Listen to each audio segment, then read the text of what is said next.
Hi everyone. As I said that in my upcoming video, I'll be telling about the routing algorithms, that is the various routing algorithms that we have. So today we are going to discuss about one such routing algorithm which is known as the shortest path routing. The name of this particular routing algorithm is shortest path routing, and this comes under the category of static routing algorithms, which are also known as non-adaptive routing algorithms. So let's proceed with what this shortest path routing algorithm is. Now in this shortest path routing algorithm, the idea is to build a graph of the subnet. Now you know the subnet consists of routers and various communication lines. So we draw a graph of this subnet. That means where the routers are represented by nodes of the graph and the communication lines are represented by the arcs or edges of the graph, right? So each node of the graph represents a router, as I said, and each arc or each edge represents a communication line, which is also known as a link. So this is how you represent a communication subnet with the help of a graph. Now, to choose a route between a given pair of routers. Of course, the job of the routing algorithm is to find a route only, the best route between a particular source and destination. So what does it do to find that best route? To choose a route between a given pair of routers, the algorithm just finds the shortest path between them on the graph. So what is the funda here? That to go from one particular source to one particular destination, if there are multiple routes available, we will choose the one with the shortest path, right? So one way of measuring path length is the number of hops. Now how do you determine what is the shortest path? I said the criteria for finding the best available path among all the paths is the shortest path, alright? But then what is the criteria of shortest path? How do you measure the shortest path? So one way of measuring the path length or the shortest path is the number of hops. Now you know hops are the intermediate nodes, right? So you find out or you measure the number of hops. So that is one way of finding out the path length. That is, what is the number of intermediate nodes that would determine the path length. Using this metric, now if I consider this particular graph, see here these circular nodes are representing the routers and these arcs and edges are representing the communication lines or the links between the routers. So this is what we said, that the entire communication subnet would be represented using a graph wherein these nodes would represent the routers and these arcs or edges would represent the communication lines or the links as we call them. Now, as I said, that one way of measuring the path length is finding the number of hops. So using this metric, if I use the number of hops as a metric, that is the number of intermediate routers or intermediate nodes as the metric, then using this metric, path ABC and ABE are equally long. So if I look at this particular figure, which I call figure 5, so in this if I see the path ABE and then ABC, both of them are equally long if I consider the number of hops. That means the number of intermediate nodes, because from the path A to E, ABE also there are 3 hops, and from the path A to C, that is in the path ABC also there are 1, 2, 3 hops, right? So if I take the number of hops as the measuring criteria for the path length, so with that respect I can say that ABC and ABE are equally long. So this is my ABC and this is my ABE. They are equally long if I consider the number of hops as the criteria, because there are 3 hops in ABE also and 3 hops in ABC also, right? Okay, then moving on. If another metric is the geographic distance in kilometers. Now, as I said, one metric could be the number of hops and another metric could be the geographic distance in kilometers, in which case. Now, this geographic distance in kilometers is measured using the weights provided with the edges. So usually, whenever you have to find out the shortest path, it is calculated only in case of a weighted graph where weight is provided with each edge. Like the weight of edge AB is 2 here, weight of edge BC is 7 here, weight of edge BE is 2 here, weight of edge EF is 2 here. So you can find the shortest path only if it is a weighted graph. Weighted graph means a weight is associated with each of the edge. This number associated with this edge is called the weight. Like the weight of edge BC is 7, weight of edge AB is 2, and so on.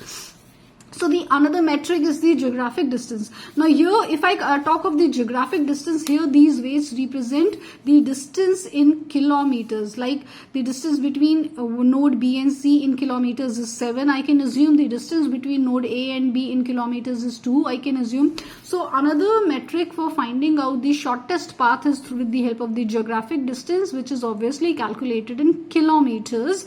In which case, I can clearly see that which particular path is longer. ABC is longer than ABE, because the distance from A to B and B to E is total 4 kilometers, and the distance from A to B and B to C is total 7 plus 2, 9 kilometers. So definitely 4 is less than 9. So the distance of the path ABE is obviously shorter than the distance of the path ABC. So if I consider the distance in kilometers, in that case the path ABE is shorter than the path ABC.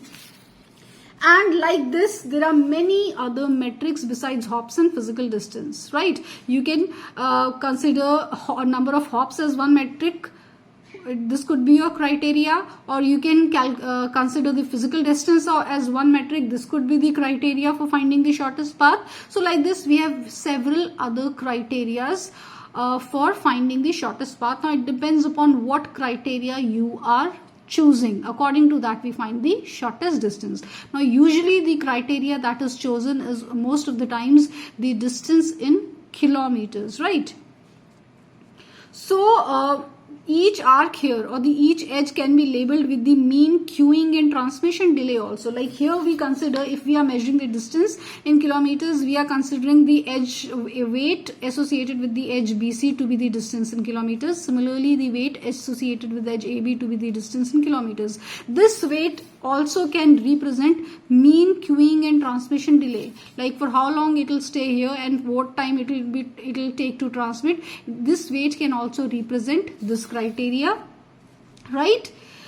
And with this graph labeling, the shortest path is the fastest path rather than the path with the fewest arcs or kilometers. So if I consider the queuing and transmission delay, like how much transmission delay each edge, through each edge we can take. What is the transmission delay if I transmit a packet through the edge BC? 7. What is the transmission delay if I transmit the packet through the edge BE2? So in that case, in this case, the graph labeling, with the graph labeling, the shortest path would be the fastest path, that through which path you can transmit the packet fastest rather than the path with the fewer arcs, that is with the lesser number of hops or kilometers in distance. So you can obviously have several criteria depending upon the what criteria is for the transmission of the packet at that particular moment of time. We can consider the criteria like the number of hops, the distance in kilometers, or the transmission delay or queuing time,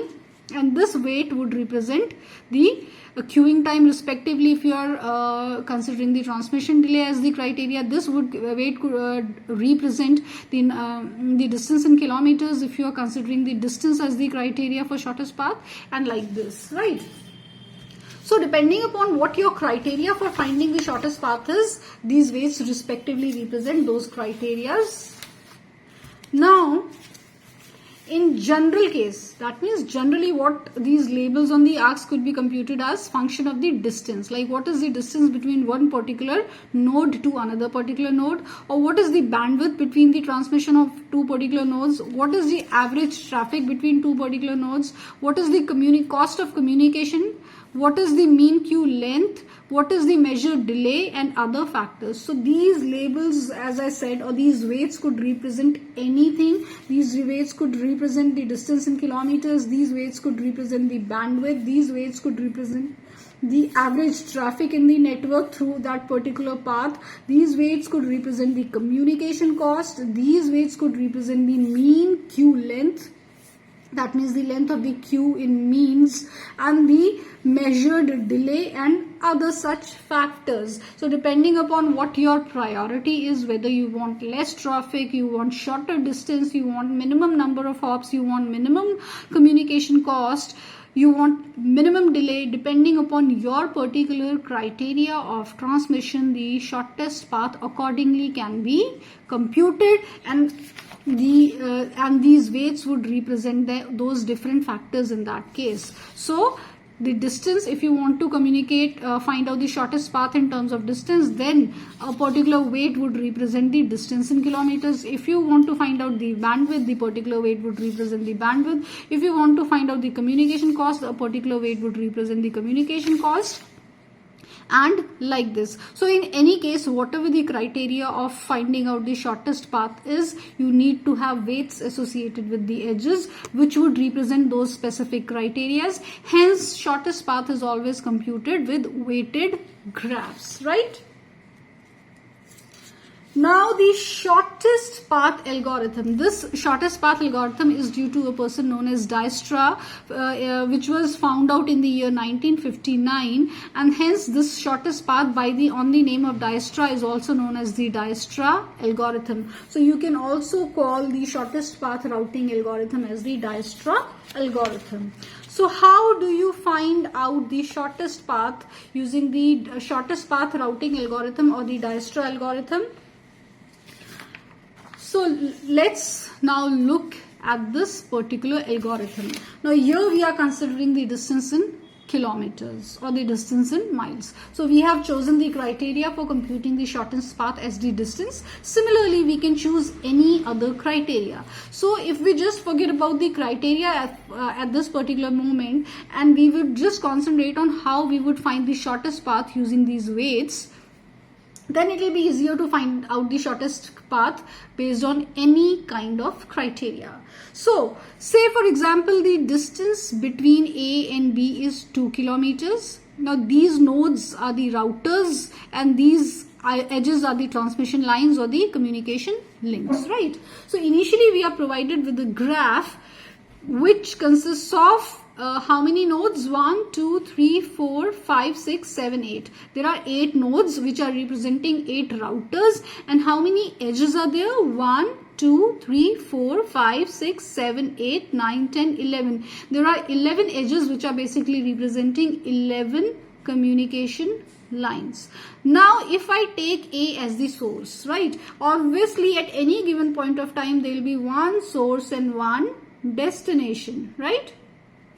So if I start traveling from A, that means A is my source, and I want to find out the shortest distance to reach till D. My destination is D here, and I want to find out the shortest path while I start traveling from the source node A and want to reach till D with the minimum number of distance in kilometers or in miles, right? So this graph is basically representing my communication subnet. I start traveling from A, that is why I called A as the source. Now this particular algorithm considers traversing all the nodes of the graph, until you reach your destination. So you start from the source node and then you traverse various nodes in between until you reach the destination, and the criteria is to reach the destination via those nodes which have the shortest distance, right? Okay, now let's start. Any node which is traversed is then marked with a filled in circle, right? This is an outlined circle which is not filled. That means these nodes have not been visited yet, and the node which has been visited is marked with a filled in circle like this. So since we began with A, as A was our source node, so this A is marked with a filled in circle to show that A has been visited. You can traverse a node any number of times, but a node which has been visited once cannot be traversed. This rule you have to remember, that you can traverse any unvisited node 2 or 3 times, but you cannot traverse a node which is visited more than once. So A has been visited here, so we have marked it with a filled in circle. Now I have to reach D.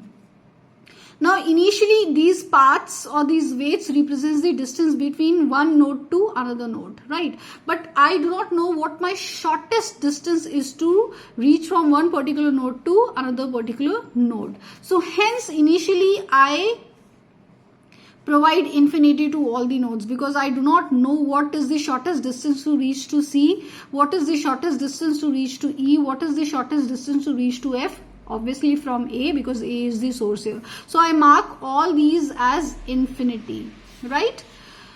Now when I start traveling from A, the rule is to find out the nodes which are adjacent to the current node. Whatever node we are traversing at a given point of time is known as the current node, and the node from which we begin is known as the source node. So right now A is obviously the source node, and since we are at A, so A is the current node also. Now the rule is to find out the nodes which are adjacent to node A, or in other words which are adjacent to the, which are directly connected to the current node, right? So the current A being the current node, the nodes which are directly connected to node A are node B and node G, right? We can clearly see that B and G are the nodes which are adjacent to node A.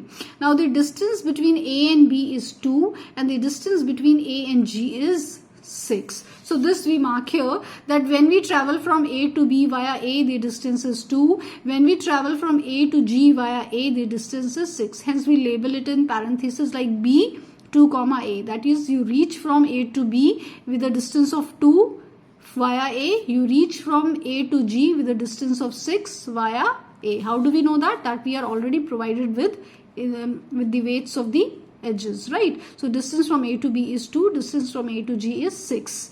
We have to find the shortest distance. Distances we are already provided with in terms of these weights. We have to find the shortest distance, right?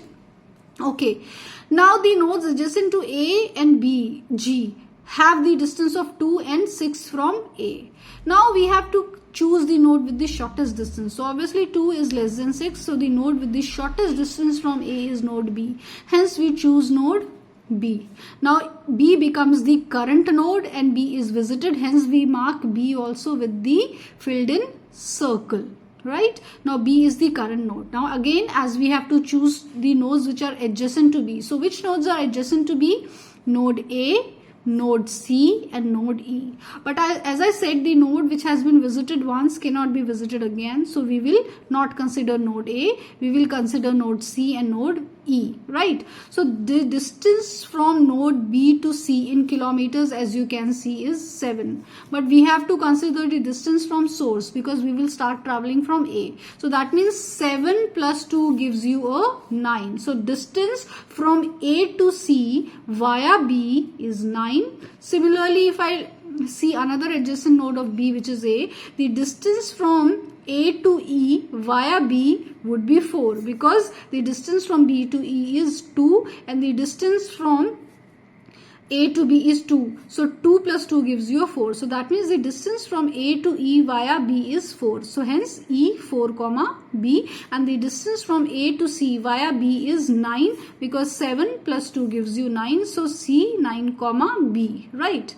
Okay. Now out of 9 and E, you can see which is the shorter distance, 4. Obviously 4 is less than 9. So we choose the node E. So this arrow indicates the current node. And E has been marked visited now because we are visiting this node. So it has been marked with the filled in circle. Now what are the nodes adjacent to node E? The nodes adjacent to node E are node B, node G and node F. Now but B we cannot consider because B has been visited. So we will consider nodes F and nodes G which are adjacent to node E. So the distance from A to F via E would be 4 plus 2, which gives me 6 comma E. So the distance from A to F via E is 6 Similarly, the distance from A to G, the direct distance from A to G is 6. But if I travel A to G via E, that is A to G via E, then we can see that the distance till A is 4 plus the distance of E to G is 1. So that means 4 plus 1 gives me 5. So now the distance of traveling from A to G via E is 5. When I travel directly from A to G, the distance was 6. But when I travel from A to G via E, then the distance is 5. And since 5 is less than 6, so we will update this distance and we will relabel it now as G5, E instead of G6, A. So this means the distance of reaching from A to G via A is 6 and the distance of reaching from A to G via E is 5. So that means via E is the shorter path because the distance is 5. So we update this distance and we update it as G5, E. Hence this becomes the new updated distance, and G has. Now, if you look at these two adjacent nodes of E, one has the distance 5 and another has the distance 6. So obviously we know 5 is shorter than 6, so we choose G as the current node now, and then we again mark it as visited because we are at G now, we are visiting G, so it is marked at visited now. Now if I look at the adjacent nodes of G, the adjacent nodes of G are A, E and H, but as you know A and E have already been visited, so we cannot consider these two nodes, so we are left with node H, right? We are left with node H. But if I look at node H, the distance is infinity here and the distance with F is 6 here. So obviously we will consider the distance 6 over here. So that means now we will choose, instead of choosing H, we will choose node F. So that means we mark F as visited. The arrow represents the current node. So F is the current node which is marked visited now because we are at this particular node right now. Now again, as we have to find the adjacent nodes of the current node, so the adjacent nodes of F are E, C and H. Now E has already been visited. We cannot consider it. What we will consider is C and H, right? So the distance between A and H via F would be 6 plus,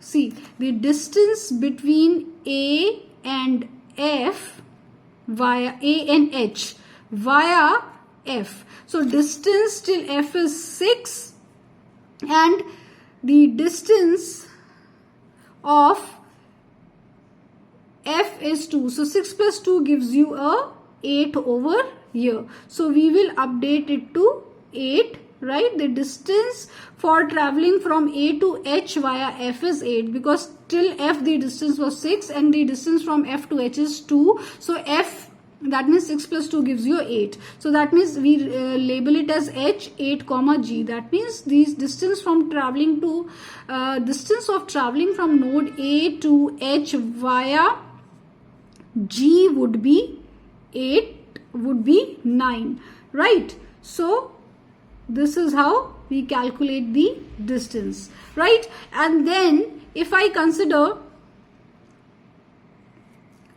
this particular node C, if I consider this particular node C, the distance of traveling from A to C via F. Now distance of F is 6 and distance till F was 6 and see, you can see that the distance till F was 6 and distance of traveling from F to C is 3. So 6 plus 3 gives you 9. So that means distance of traveling from A to C via F would be 9, right?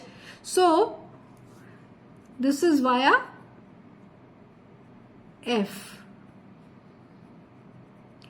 Okay, so next if we consider these two nodes C and H. Now we have to basically reach to which particular node? We have to reach D. Now the distance via G was 9. If I travel from A to H via G, so distance till G was 5 and then distance between G and H was 4. So 5 plus 4 gave us 9. So via G it was H 9G. But then if I consider the adjacent node of F, which is 9, which is H and C. So via F, if I see the distance is till 6, F is 6, and from F to H it is 2. So 6 plus 2 gives me 8. That means I will update this distance because the value 8 is less than 9. So that means via F the distance is shorter as compared to via G. So if I travel from A to H via G, distance is 9. And if I travel from A to H via F, the distance is 8. Hence I updated, and 8 is the new distance. And since 8 is less than 9, so that means out of these two adjacent nodes of F, H and C, 8 is the shorter distance. So that means I choose H as the current node and mark it as visited. Now obviously I have to go to D. So if I go to D via H, already the distance from A to H is 8.